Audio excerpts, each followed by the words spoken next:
नमस्कार, स्वागत है आपका। चीन किस तरह से अब हिंसक होता जा रहा है एलएसी पे, उसकी तस्वीरें आप मेरे साथ देख सकते हैं। इस वक्त पे चीन के सैनिक किस तरह से आर्मर्ड गन भी लेकर पहुंचे हैं। ग्वांगडाओ जो एक चीन का पुराना लेकिन मार्शल आर्ट्स की कई फॉर्म में इस्तेमाल होने वाला एक ऐसा हथियार है जिसको वो बहुत ज्यादा यूज करते हैं, वो भी उनके पास है।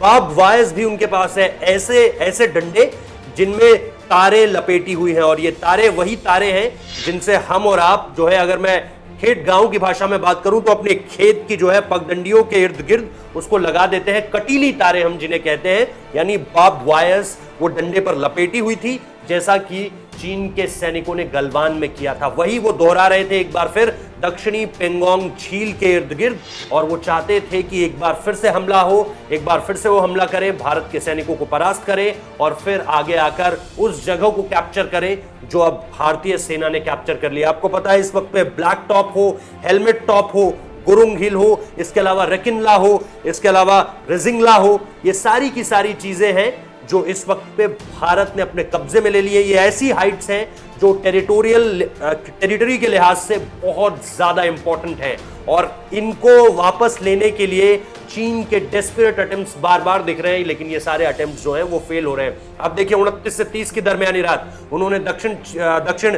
पेंगोंग सो की तरफ से उन्होंने अटैक करने की कोशिश की। इसके अलावा फिर 1 तारीख को भी उन्होंने प्रयास किया, यानी पिछले 11 से 12 दिनों में वो 4 बार इस तरह का प्रयास कर चुके हैं, लेकिन भारतीय सेना ने हर बार उन्हें मारा है, उन्हें वापस भेजा है, उन्हें खदेड़ा है। तो ये सारी की सारी चीजें अब सामने निकल कर आ रही है, जिससे ये साफ हो गया है कि चीन पूरी तरह से अब इस लड़ाई को जो है वो बातचीत के जरिए नहीं सुलझाना चाहता। उनके रक्षा मंत्री जरूर भारत के रक्षा मंत्री को मॉस्को में कहते हैं कि आपके साथ बात करनी है अलग से, ये जो एसओसी की बैठक चल रही है इससे अलग हम लोग बात करते हैं, लेकिन उस 2 घंटे 20 मिनट की बातचीत में भी कुछ निकल कर नहीं आता है। अब खबर यह भी है कि 10 तारीख को दोनों देशों के विदेश मंत्री यानी एस जयशंकर कल यहां से निकल गए थे, और अब जब वो बात करेंगे तो क्या, सबसे पहला सवाल तो यह कि क्या जयशंकर को इस मीटिंग में बैठना चाहिए। दूसरा सवाल यह है कि अगर वो इस मीटिंग में बैठते हैं तो फिर इससे निकल कर क्या आएगा, क्योंकि बातचीत की बात तो चीन कर रहा है, लेकिन दूसरी तरफ ये तस्वीरें भी तो बहुत कुछ कहती हैं, और ये तस्वीरें जैसे ही सामने निकल कर आई बातचीत की कोई गुंजाइश रहती नहीं है। तो ये सारी की सारी चीजें हैं इस वक्त पे जो डेवलप होकर सामने आई हैं। अब आप हमें बताइए कि चीन की इस हरकत को आप क्या कहेंगे।